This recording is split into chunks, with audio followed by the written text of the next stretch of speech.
Welcome to Bhima's kitchen. Garlic chicken dry ಹೇಗೆ ಮಾಡೋದು ಅಂತ ನೋಡೋಣ. ಚಿಕನ್ ತೊಳೆದಿಟ್ಕೊಂಡಿದ್ದೀವಿ.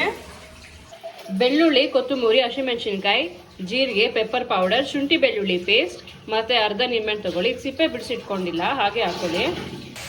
ಇವಾಗ ಇದನ್ನೆಲ್ಲ ಪೇಸ್ಟ್ ಮಾಡ್ಕೊಳ್ಳೋಣ, ಪೌಡರ್ ಮಾಡ್ಕೊಳ್ಳೋಣ. ನೀರು ಹಾಕೋದು ಬೇಡ. ಒಂದು ಬಾಣಲಿ ಇಟ್ಕೊಳ್ಳಿ, ಎಣ್ಣೆ ಹಾಕೊಂಡು ಎಣ್ಣೆ ಬಿಸಿ ಆದಮೇಲೆ ಚಿಕನ್ ಸೇರಿಸ್ಕೊಳ್ಳಿ. ರುಚಿಗೆ ತಕ್ಕಷ್ಟು ಉಪ್ಪು ಹಾಕೊಳ್ಳಿ. ಹಾಗೆ ಅರಿಶಿನ ಪುಡಿ ಸೇರಿಸ್ಕೊಳ್ಳಿ. ಮಿಕ್ಸ್ ಮಾಡ್ಕೊಳ್ಳಿ ಚೆನ್ನಾಗಿ, ಉಪ್ಪೆಲ್ಲ ಹಿಡೀಲಿ.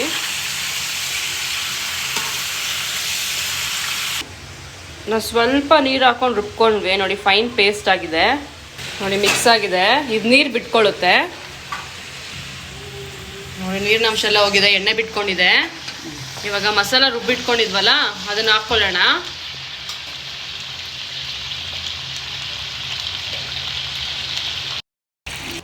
ಚೆನ್ನಾಗಿ ಮಿಕ್ಸ್ ಮಾಡ್ಕೊಳ್ಳಿ. ನಿಂಬೆಹಣ್ಣು ಇಟ್ಕೊಳ್ಳೋಣ.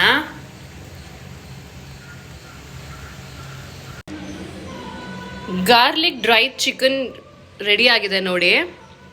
ಇದಕ್ಕೆ ನಾವು ಚಪಾತಿ ಜೊತೆ ಅಥವಾ ಅನ್ನ ರಸ ಮಾಡಿದ್ರೆ ಸೈಡಲ್ಲಿ ಎಲ್ಲ ಹಾಕೊಂಡು ತಿನ್ಬೋದು.